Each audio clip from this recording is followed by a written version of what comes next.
Hello and welcome to the latest edition of the Diamond Cooper Show, coming to you live from my hometown of Washington, D.C.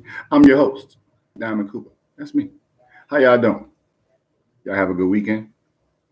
Glad to be back with you. Was a little under the weather, little physical ailments, but I'm glad to be back with you and get back to this content. First and foremost, I got to thank all 2,141 subscribers for subscribing to the channel, excuse me. Without you, there's no me. If you don't subscribe and appreciate the content, I don't keep growing this. So I just want to start off by saying I appreciate all of you who have liked, subscribed, and tuned in. Thank you for rocking with your brother. And as we keep growing, we're going to grow together because I got that content for you. And you know, every time we start, we got to start with the first segment called For Real. And it's kind of a touchy subject for some people, but it's cool. And I'm going to get to the sports in a second. But there was a viral situation going on. You see the hat? Happy Man.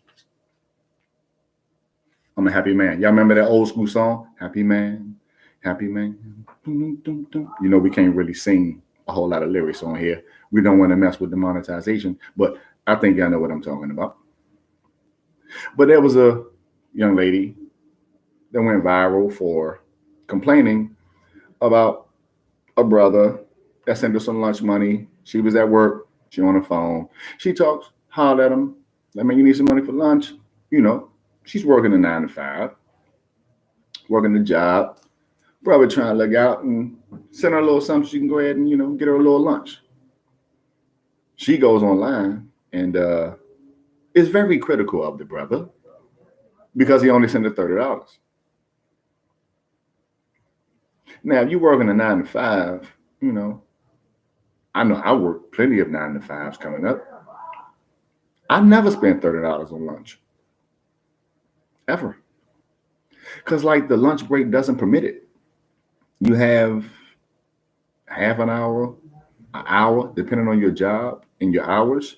So you're not going to be able to do too much. So there's really no reason to spend more than $30 on lunch. I really don't know. I mean, some of you rich folk, maybe I don't know, but I've never really seen a reason to be at a 9 to 5 working and you got a short period of time to get lunch and then you try and chill, relax, decompress a little bit before you go back in there. You might not like the damn job. And says she orders appetizer, the entree, dessert, 2 drinks. Now you want all of you, talk to your brother, all of you know that we don't have time for all of that when we take our lunch breaks. When you take a lunch break, you don't have time to order appetizers and an entree and then dinner with a couple of drinks. And that's why I use the word dinner, because that's what it is. That's a dinner. This was a lunch. I don't understand why there's so much lack of gratitude. What if the brother had bills to pay? Maybe child support or something. Maybe he only had $100 left to his name. And he gave you 30 of it so that you could have lunch. How about be grateful for the fact that somebody was even willing to send you anything? How about that? How about being grateful for the fact that he actually considered to try to make sure that you had something to eat? This new age is too caught up on what is material, and the value of the person has diminished so much. When are we going to get back to dealing with somebody based on who they are? You had the one girl talking about she won't go to the Cheesecake Factory on the first date. Posted that, went viral, everything. A lot of backlash. I actually spoke about it. And then now you have this ungrateful, #gold digging female that wants to try to get on some, I don't know, embarrassing the brother. Like, what's going on here? We do what we do from our heart. And it's kind of that time where a lot of men are getting fed up with the fact that, women are making a career out of emasculating us for things that are only based on materialism. We are people, right? We have professions, desires, dreams, goals. But in the meantime, if those haven't manifested, you're doing what you can to survive. And if you take something out of what you have to give to another person with the level of consideration, like, they should be grateful for it. Not going online talking about something, he should at least gave me $100. I'm going to lunch from work. I'm supposed to, man, I got to get me a appetizer, entree, dessert, 2 drinks. Really? At lunch? Really? So you're going to go back to work late. This is going to take more than an hour for that. And your lunch break ain't but 30 to 45, maybe an hour. So you actually was going online and emasculating the man because you working a 9 to 5 and he sent you $30 to get lunch. I really would like for us to, get to a point where we could actually look at the individual, and not what the individual brings to a table from a material standpoint, but what they actually bring to the table as a person. Because when you're in a relationship with a person, you're dealing with a person, you're dealing with the person. Like, how many of you women or you brothers have gotten satisfaction, like that kind of satisfaction, from a bracelet? When have you got that kind of satisfaction from a ring, a bag, $100 lunch when you're working a 9 to 5? There has to come a point where, we get back to the point where we deal with the person for the person and we don't worry about the other stuff. Because now with this social media age, a lot of our sisters, and our brothers are going online degrading each other based on materialistic stuff. You got to understand something. What's up, black? And you know how we used to do. Why are we spending so much time investing our minds into finding someone with qualities and expectations that you'll never fucking get? You'll never get it. When I was young, when me and my brother Yasti in the chat, Stanley Williams, when we was young, we were young. And when you're young, you do things like that. Like, you trying to hit something. You trying to compete with your homies to see how many numbers you can get. You make sport out of it because you're young. You don't know no better. But when you get to a point where as you 30-something years old and you online talking about something, you feel some type of way because your dude sent you $30 to get lunch and you working a 9 to 5, how much money you getting? You feel like you could demand more than that. What are you doing? What are you doing, and how much bread and how much status are you bringing to the table that you can demand that a man send you $100 for a lunch when you at work?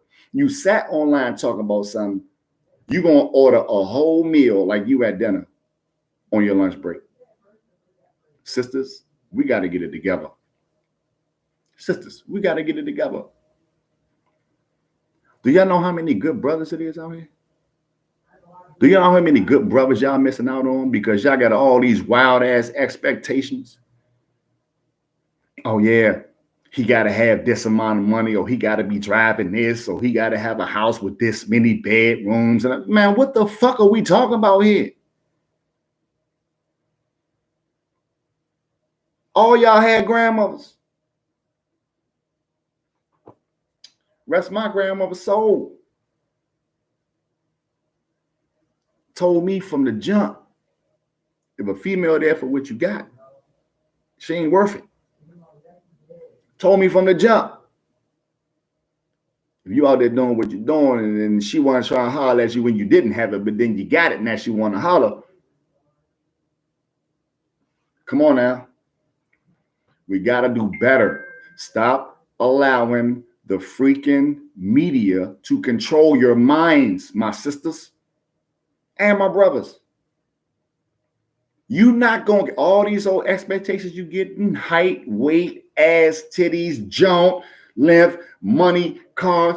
Y'all not gonna get all that shit in one package. It's gonna be some bullshit coming along with it. Just in case you didn't know. That dude that you want, or that woman that you want, that got this and got that you feel as though you supposed to have, y'all motherfuckers ain't gonna be happy. Because you're not there for who the person is. You're there for what they got. Grow up. There's too many of y'all out here that should be exuding the energy of queens and kings, but you motherfuckers keep selling yourself short because you trying to get somebody with this or that and that and that. Really? But I ain't gonna spend too much time on that. Because I can go a long time about that shit right there. On a whole bunch of levels. But we're going to get into a couple of other things and take the sports route because y'all know I love my sports. A great Jason Kelce retired today, center for the Philadelphia Eagles. Officially announced a retirement. And while he was doing it, you know what he did? He didn't do one of them old lazy ass speeches like, yeah, you know, I love my team and it was great. And it was just so many years and so many great guys and we accomplished so much. And I just appreciate the game so much. And it's done so much for me and my family, man. Nah, he ain't do none of that shit. All that old, yes, sir, I'm going to say the things that are cool. He started off with F-bombs. I don't give a fuck. And went on to young dudes and taught them things. He used his retirement press conference to enlighten the young brothers on how they're supposed to operate when they come into the league moving forward. I got none but respect for him. I fucking hate the Philadelphia Eagles and the Washington Commanders and the New York Giants because they're in the same division as my team. They rivals. Don't like them. Like players. Love players because everybody got great players, but can't stand them niggas. But Jason Kelce was a beast. Definitely first ballot Hall of Famer. Definitely top 5, one of the best centers all time. Congratulations, Jason Kelce. He embraced Travis, who just won a Super Bowl again. Ride over to the sunset, man. Go hit them beaches. Go to your brother's games and take off the shirt and drink the brews and down them drinks and do all that. You retired now, man. You got jewelry. You good. Congrats to Jason Kelce, man. Wonderful career. Don't know if we're going to have a center with the same kind of personality, but he was definitely good for the NFL. And the NFL is going to miss him. And this is the week of the NFL Combine. And I'm going to tell y'all, the NFL Combine is bullshit. Decadent. All right, so you watched me on film in college for at least 3 years. You see me on tape. You rank me among people at my position, and then the NFL Combine comes, and I'm supposed to go do all this extra workout and drills and all that shit to prove that I belong to go where I go. Man, bump all that. The NFL Combine is a joke. These young brothers need to do interviews, do the medical, keep it moving. Tell them, watch the tape, man. Y'all know what it is. That's why y'all got me here. We already getting NIL money now. So these dudes coming into the league with 6 figures. Some dudes touching the mill before they get there. Like Dion's sons. Scouts watch these dudes play all year, and then they got to come here for a couple of weeks and run all these wild-ass drills. What if they get hurt in one of them drills? What's going to happen? Their stock is going to drop. So if they came into the NFL Combine and they was the 13th ranked, I'll go higher. They was the 5th ranked player on the board. They go to the NFL Combine, get an injury, doing these wild-ass drills they got them doing, running, jumping, all this old extra shit. They're going to go from number 5 to probably the 4th round, which would be like pick 200. 5th round. 4th round, 1 something. 5th round, 200. Come on, man. No, I'm sorry, because the last pick is 266. So in the mid 100s. So you go from number 5 overall, you go do this combine shit they got going on, you hurt yourself, and then because you're injured, Now you go down here. Man, bump that. For all my young brothers coming out of college football, going to the NFL, fuck the combine. Unless you're the dudes that's from smaller schools, didn't get recognition, or you were with bigger schools, but you didn't really get the notoriety. Then you go ahead and go perform because you're trying to earn what you got to get. But for the brothers that's already up there and ranked up in the top, in the NBA, they will call them lottery picks. Man, bump that. You did what you did on tape. Chill out. Stay in shape. Go do your medical. Interview. Speak with people. Give them good energy. You know what I'm saying? Be yourself. Put your intellect on display. And let it rock out. But all that extra shit, nah. Because if you're great, you're great. If you're not great, you got to show why you're great. That's who the combine for. Staying in the NFL, Mecole Hardman, wide receiver for the Kansas City Chiefs, Super Bowl champion Kansas City Chiefs. This is his third ring with them, even though they got rid of him. And he went to the Jets last year. He got traded back to Kansas City. And now after they won the ring, this nigga wanted to come out and get the talking trash, talking about the Jets. They didn't have a standard on offense. It was just letting Aaron Rodgers just do what he do, and then they just rock with that. And then Aaron Rodgers got hurt, and it was like there was no identity, nothing. He said, we ain't know what to do. But then he also said they wonder how them plays got out there.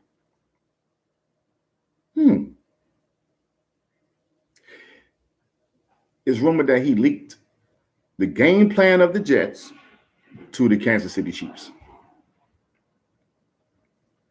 He came back out with a tweet denouncing it, saying, man, nah, that's not what I was saying. But it is kind of what you were saying, bro. You was insinuating, bro, that you was giving plays or that you knew who was giving plays. So which one is it? Talk to us. Let us know. Talk to us. Can we get an amen somewhere? Like, let us know what's going on, Mecole Hardman. But what I think you need to do, you got 3. You caught the game-winning touchdown in the Super Bowl that just passed. So you etched in Kansas City lore because they remember the game-winning touchdown, and your name is attached to it. You don't have to go out and get to creating soliloquies and narratives to slander other people. You are a winner. You left Kansas City. You went to the Jets. They wasn't shit. You got back to Kansas City and got gifted a ring. My advice to you, Mecole Hardman, shut the fuck up. You're a winner. And they're talking about re-signing you, even after you did this. Bruh, it might be a time to close your mouth so you can get the bag and stay with a winner before you wind up being third wheel on a bum-ass team like you was with the Jets last year before they traded for you back. Boy, I tell you, all these brothers that make it, man, they don't even get it, man. They don't even get it. The Jets also gave Zach Wilson permission to seek a trade. They've been decadent to his career anyway. What's up, nephew? How you living? Zach Wilson ain't really get a fair chance. Never really had a great. He had a good defense, but he had Nathaniel Hackett. Before that, not much better. You get Aaron Rodgers, the whole team was built around Aaron Rodgers. He get hurt. Zach Wilson get thrown back in there, but the plan was for Zach to sit for 2 years behind Aaron Rodgers. I appreciate the love, nephew. And of course, Zach, nobody was going to be good. Did people forget? I don't know how many of y'all actually watch football and pay attention to the game, but Aaron Rodgers was running for his life the first 4 plays, and on the 4th one, popped his Achilles. Zach Wilson, whoever else that played quarterback for him, they all were on the run because they didn't have no offensive line. If I was Zach Wilson, I want to get the hell out of there too. So kudos to you, Zach Wilson. They gave you permission to seek a trade. Seek it. Find somewhere else to go. Maybe you can do better. Look at what Geno Smith did in Seattle. He got drafted by that same Jets team. They dogged him out the same way they dogged you out. Didn't have nobody in place, no structure to make sure that he could excel and he could grow as a quarterback. And they thought he was a bust. Went to Seattle, took him to the playoffs back to back.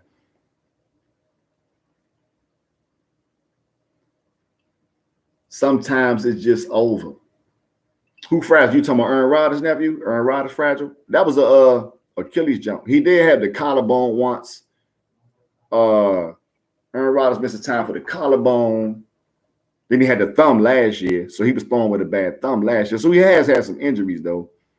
But Zach Wilson just got a raw deal, and I'm not the type of dude, man. If you some trash, I'm gonna just say you some trash. You know, but if you decent, I'm gonna give you credit and I'm gonna give you opportunity because I'm about to be 45 years old. I've been watching NFL since I was 5-6 years old with my mom, my grandma, and the family. Like, dudes might not be that dude now, but they wound up being that dude. Doug Williams wasn't that dude, but then he went to Washington and then Jay Schrader got hurt, and then he took them and was the first black quarterback to win the Super Bowl. You know what I'm saying? You're right. They don't say they blessing. You know what I'm saying? And you can't always give up on dudes because a lot of dudes, their start, when you come into the NFL, I'm going to put it this way. When you come into the NFL, you need to come into the right situation. If you come into a toxic situation, a toxic organization, you're not going to succeed because from the top down, the professional level is not there. The consistency is not there. The knowledge of the game is not there. The wherewithal, the passion to make sure that they get the best out of the players is not there. So a lot of people that have potential get to the league, but they wind up with a team that can't really push their talent or elevate their talent because they don't have no structure. Just like when I talk about us from the streets, we ain't have no structure. They don't have no structure. Yep. Favoritism. They deal with a lot of people that come from family lines, especially with the coaching shit. Y'all got to see the game, man. You got to see the game, and you got to play the game properly. The social media stuff is getting to y'all heads, and y'all feel like y'all can just say anything and it's okay because of what? Freedom of speech or new media? No, nigga. You made it. You made it.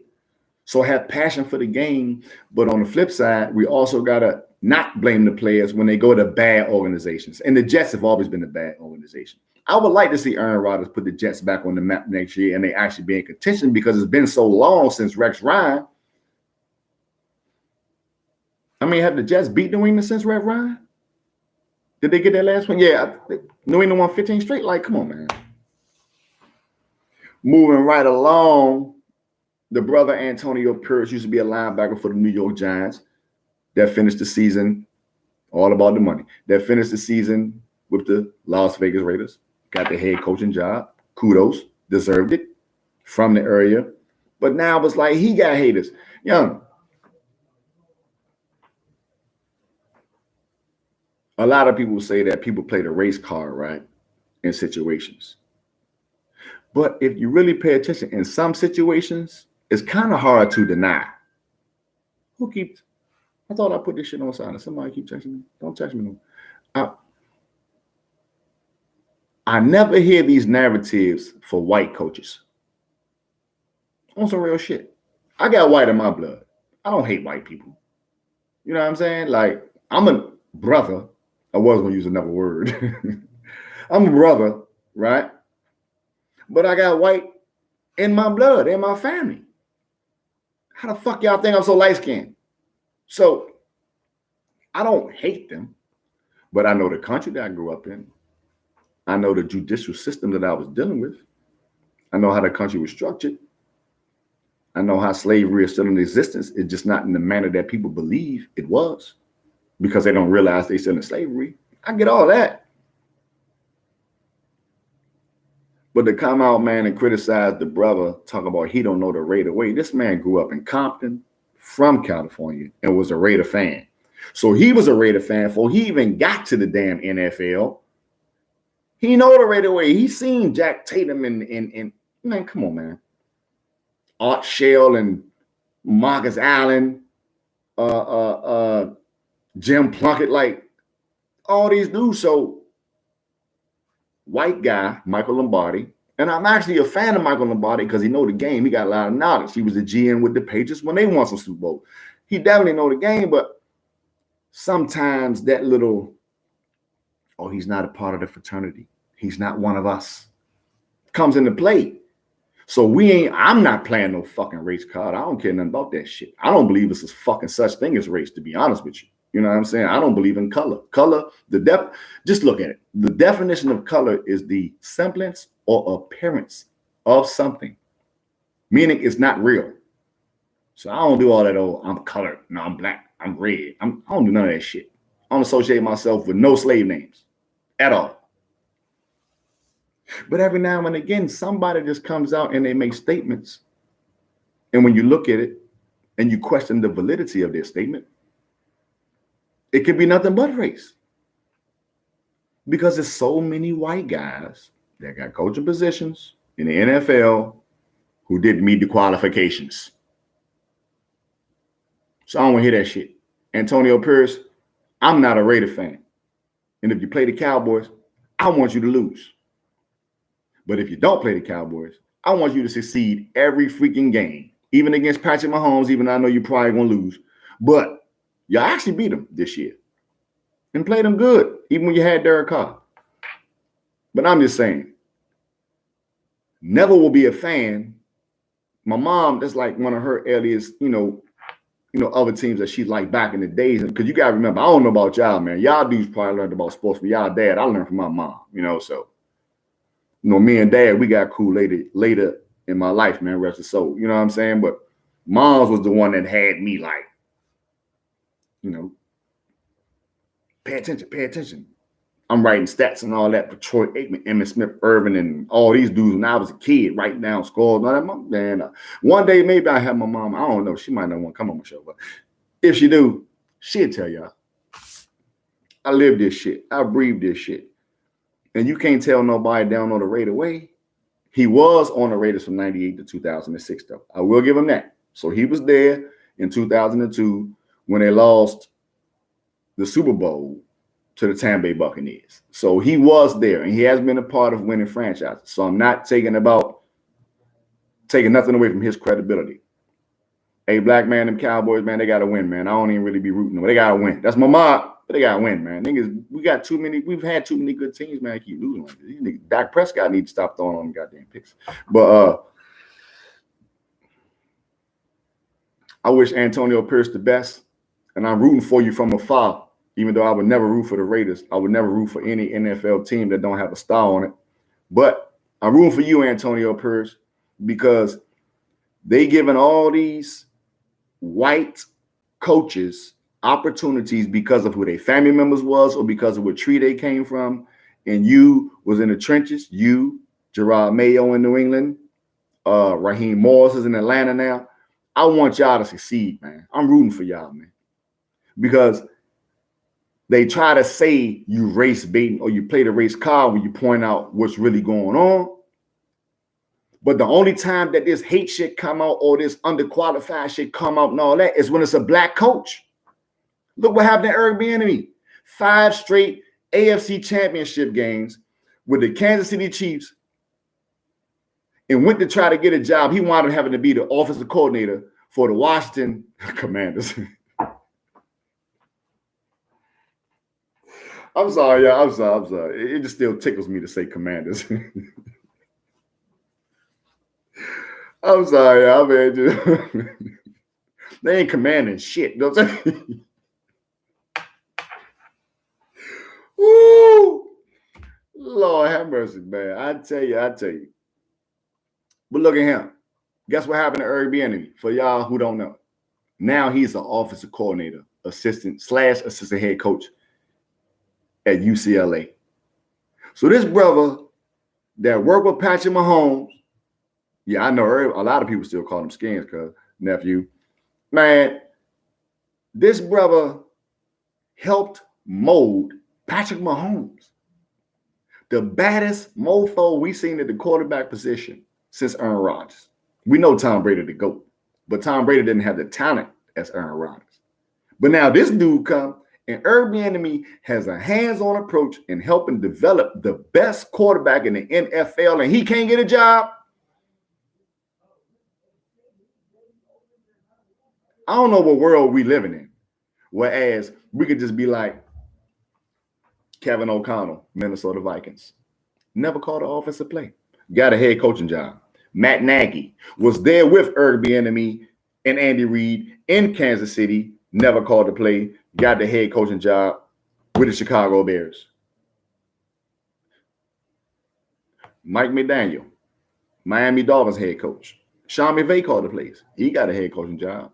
But because he mixed, they don't count him. It's crazy, like, you don't have to listen to the people that try to say you play the race card just because you recognize that certain individuals that look a certain way are getting opportunities that others aren't. This is just common knowledge. Eric Bieniemy went from the top of the top on a team that was in the championship game every year, going to Super Bowls, then won 3 Super Bowls in the last 5 years, and now he got a coach in college. And suddenly, people come out and want to discredit the new black head coaches that just got jobs, Gerard Mayo, Raheem Morris, and Antonio Pierce.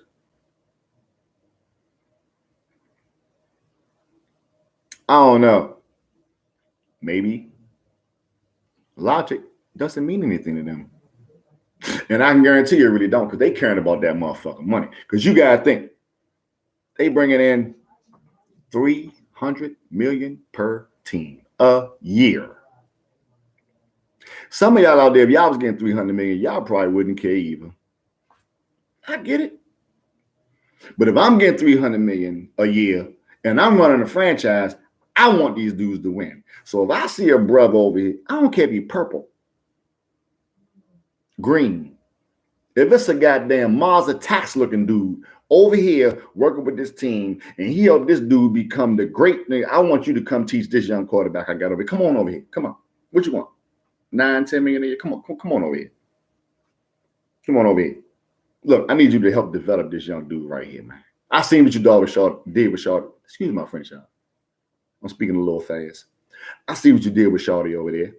Come on over here and help this young brother out right here. I think you could come over here and help this. Nah, this man in college. I can go all day with this shit, but I ain't even gonna do it because I gotta jump to the NBA real quick.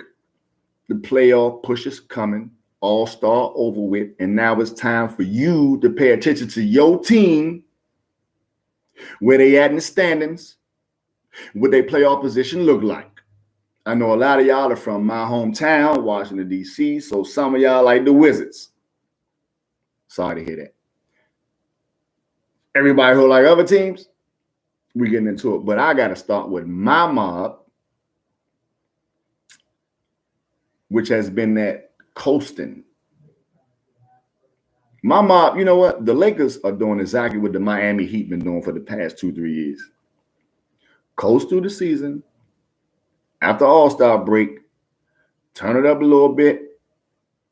Try to better your position. But you don't fear anybody when you see him in the playoffs. Congratulations to LeBron James. He just passed 40,000 points. First player in NBA history ever to do it. And he did it with my Lakers. So I'm not mad at that.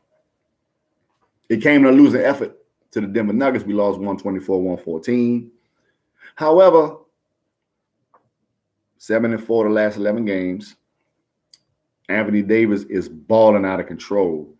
We're in the 10th spot at 33-29, but we're only 3.5 games out of number 5.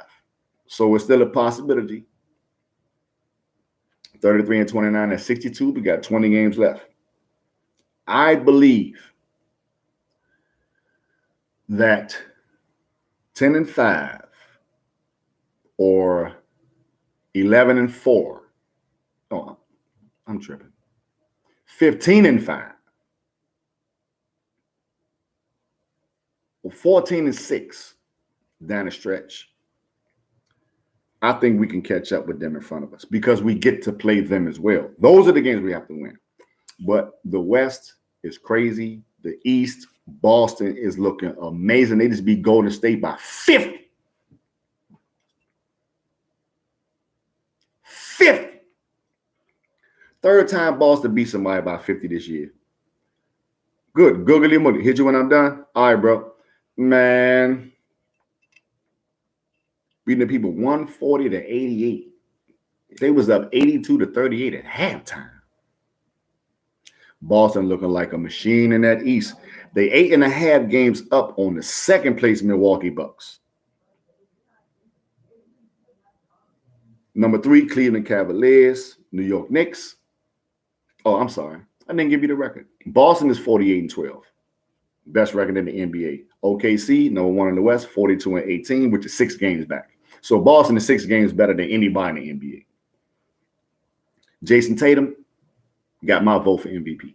Best player on the best team. Philadelphia 76ers, of course, they fell off a little bit without Joel Embiid. They did play well this weekend without him, but they went to Dallas and beat them 120 to 116. Luka, oh my God, Luka going crazy. He in the MVP race too. Luka is going crazy. I don't know if y'all been paying attention. Luka Doncic has been going crazy for the Dallas Mavericks. But the West is wide open because 1 through 4, you got OKC at 42-18. You got Minnesota number 2 at 42-19. They tied with Denver 42-19. And the Clippers on their heels at 39-20. So it's a 2.5 point gap between number 1 and 4. So any one of those 4. Then you go to number 5, where it's New Orleans Pelicans. And then you got New Orleans, Sacramento, Phoenix, Dallas, Golden State, the Lakers, all within 3.5 games. Excuse me. It's going to be exciting, y'all. It's going to be exciting.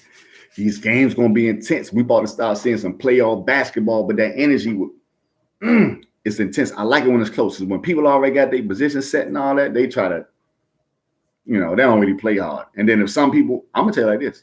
I believe that a couple of teams that are at the top in the West might start looking at some of those matchups down at the bottom, because you got to think down at the bottom, you got KD, Devin Booker, Bradley Beal, you got Steph, Clay, Dre, you got Luka, Kyrie, you got LeBron, AD. Them teams at the top don't want to see them the first round. You know how crazy it is? How would it look, man, if we have like, we might wind up having anywhere between 4 to 8 future Hall of Famers in the damn play-in game because the young teams is at the top. This is different. I've never seen no shit like this before. And then in the East, Boston 48-12, Milwaukee a distant 8.5 games back. Like Boston looking at them like, all right, we see y'all in the playoffs, and y'all don't have to come to Boston. Cleveland right behind, 39-21. The Knicks, but they got a lot of injuries, and Jalen Brunson just got hurt. They was already missing Randall. They traded quickly. Grimes. They banged up. Top. No, hold on, not Topping. OG Anunoby that they got from Toronto, he out. But the Knicks still in 4. But it's a tight race because you got the Knicks at 4, Philly at 5, Orlando at 6, Miami at 7.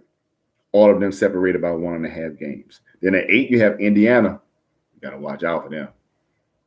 That's a bad matchup because if they have 7-game series, them boys can shoot. Now, they don't really got no defense, but those brothers can shoot. And they got a fluid offense, and Tyrese Halliburton is a star.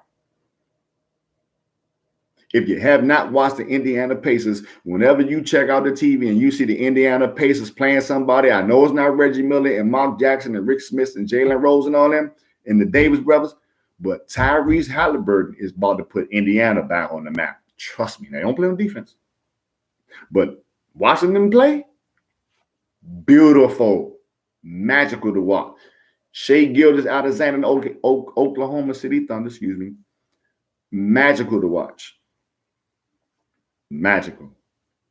They went up by a dub, then gave up the lead back to Phoenix yesterday, went down double digits, then came back to win. The young brothers they kind of acting like they're ready for the moment, even though they're the youngest team out west. And when it comes to the East, like it's a lot of injuries at the bottom. You know, you got the Bulls, Zach LaVine, Lonzo Ball been out. Atlanta just lost Trae Young for a month, so they might fall out. They're only 2 games up on Brooklyn. The East is really Boston, Milwaukee, Cleveland, New York, Philly, if Joel Embiid comes back. If he doesn't, I want him to get healthy, but it's like he never had it. Last year was a healthy season, but they squandered that game 7. But the West is wide open. I cannot wait for this playoff push. And shout out to Victor Wembanyama, my vote Rookie of the Year. Y'all heard it here first. Or if you heard it from somebody else, then that means I agree with them. Victor Wembanyama. The last 10 games, this brother is averaging 23, 11 rebounds, 5 assists, 6 blocks. He's coming. Only rookie to ever do that too. He's coming. Now, I'm not going to say the Spurs are coming because they got to get him some help. But Victor Wembanyama, the rookie phenom out of France, 7'4" with the wingspan from here to Texas Tech. He coming. He's coming. So keep y'all eyes open and make sure you stay tuned. Stay tuned. We got the elder statesmen, like all these records getting broken. We got LeBron, Steph, KD, like their time winding down. And I want y'all to tell me, man, when y'all listen to this, watch this, read this, hear this, however it happens. Man, hit them comments, man, and tell me who you think will be the next face of the NBA. Think it's going to be Ant-Man, Anthony Edwards from the Minnesota Timberwolves? Good choice. Definitely has the swagger. Jason Tatum, Shai Gilgeous-Alexander, Luka, Donovan Mitchell, John Moran will be back. Y'all tell me who you think will be the new face of the NBA once the greats, LeBron, Steph, KD, once they gone. Who will carry that torch? Y'all tell me in them comments, man. Also, got to give congrats, a lot of love to Caitlin Clark. This young lady for the Iowa Hawkeyes that ranked number 6 just knocked off number 2 Ohio State, who had a double-digit win streak going on. Beat them 93-83. She had 30. Again, she's averaging 33, almost averaging the triple-double. And she broke the all-time Division I scoring record, men or women. She passed Pistol Pete Maravich. Some of y'all are too young to know who that is. I'm actually too young to know who he is as far as, actually watching him live, because it was before my time. But Pistol Pete had the record. She broke it. Kudos to Caitlin Clark. She had 32, 8 assists, 7 rebounds. She also declared for the WNBA draft. The Indiana Fever had the number 1 pick. She from Iowa. Last year, the Indiana Fever got Aaliyah Boston from South Carolina. You take Caitlin Clark, put her with Aaliyah Boston in Indiana, then we might get back to the days of when Tamika Catchings was there. Indiana Fever was one of those top WNBA teams because they wound up getting to the mountaintop before Tamika Catchings retired. Caitlin Clark is special. Special. And she about to run it up because they got the conference tournament coming up and the NCAA tournament. If this young lady wins the national championship averaging 33, bruh, best college basketball player ever, best women's college basketball player ever. How many women we know, man, average 30? Average 20-something, go to the championship, lose, and then come back and average 30. And her team is not even as good as it was last year. She's like carrying them. Something like LeBron did back in 2007 with the Cleveland Cavaliers. Something like Allen Iverson did in 2001 with the Philadelphia 76ers. So much love to the women's college basketball game, because in this time right now, I know a few people that can name more women college basketball players than men. So kudos to women's college basketball and Caitlin Clark for breaking the all-time scoring record. The ladies is on the map in college. They getting their NIL deals. They getting their money. Crypto skyrocketing. That's what's up. Shout out once again, Caitlin Clark. Congratulations on breaking the Division I scoring record. I believe you're gonna have a great career when you get to the next level. And if you say you're coming in the draft, and we love it, Indiana #1, you team up with Aaliyah Boston, the Rookie of the Year. Y'all have Indianapolis popping, and I love it. Shout out to the young ladies out there doing it, and the young brothers too. But we've been on men's college basketball for a while. I'm a Duke fan. We got the Blue Bloods, Duke, Kansas, Kentucky, North Carolina. We down with all that.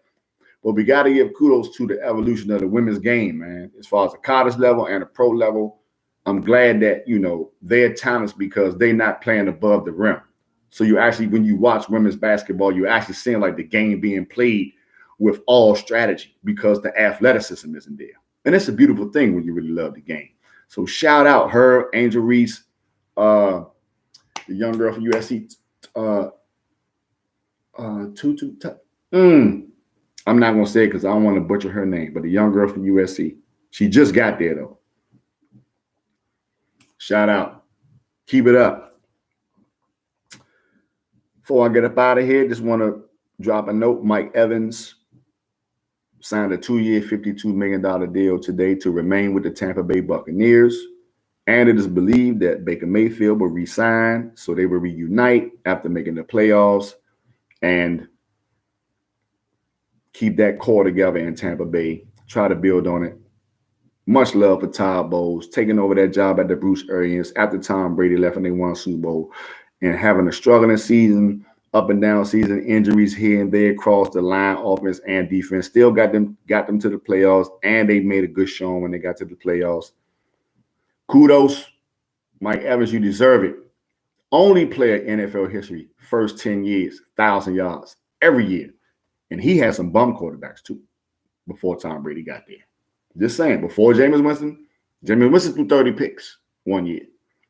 Just imagine if some of those picks wasn't picks and they was going to Mike Evans. His touchdown mark would probably be a lot higher too. But Mike Evans is a dog. I'm glad he got his money. And him and Baker Mayfield and them down there, man, keep that vibe going, keep that energy going. And that's what a lot of teams need to do. They need to keep the teams together, build, get people to buy in, manage the cap, find people who ain't greedy because they're going to get their chance to get paid. We ain't going to do it the Patriot way, though, but your way. Tampa Bay, I feel you. I like what I'm seeing. Waiting for the NFL draft to come, seeing what's going to happen at the top. And we definitely are going to have NFL draft coverage on the Diamond Cooper Show on the first night of the draft. And I will be live for the whole time. And we're going to go through the whole first round together. And you're not going to have to worry about hearing what they got to say on TV. I'm going to give you the real, straight up, how the dude play. Does he have the dog in him?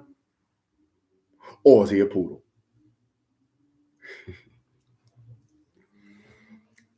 Before I get up out of here, unfortunately, it's a sad thing, but we can't make it sad when we're trying to give reverence, and praise to one of our people who has gone. I grew up watching Chris Mortensen, man, for ESPN. Wonderful, wonderful reporter, man, with all the news with the NFL, trades, signings, free agency, draft. Like, I learned so much, about how the game work and everything. Just like listen to him talk, man. So rest in peace, Chris Mortensen, who passed at 72 years old yesterday. One of the ESPN greats and somebody I learned a lot from. Legendary reporter, used to team up with Adam Schefter, giving you the latest news and notes when it came to the game. Condolences to the family, friends, loved ones, to Mort. But from Diamond Cooper to the world of ESPN and the family of Chris Mortensen, I want to send my condolences. and my love to the family, because even though I never met them personally, I definitely gazed and learned a lot about how things are supposed to be done, how to be professional, how to respect the people that you talk to, how to relay information, how to be a bona fide journalist. Because journalism was one of the things I wanted to do. So that's why I respected him. So prayers to the family, condolences to the family. Rest in peace, Chris Mortensen from ESPN, one of the greatest NFL analysts and reporters ever. Rest in peace. Thank you, all 2,141 of you, for subscribing to the channel. I love you. And for everybody who just joined me tonight, hit that like, boop, hit that subscribe, boop, and rock with your brother. And I'm going to keep coming with that content. Y'all have a great day, and there's a change moving forward. You're going to get to see your boy 5 days a week now, even if it's a short, or even if it's a long. Pause. Y'all going to get your brother a little bit more content, more subscribers. I got more coming. Peace and love.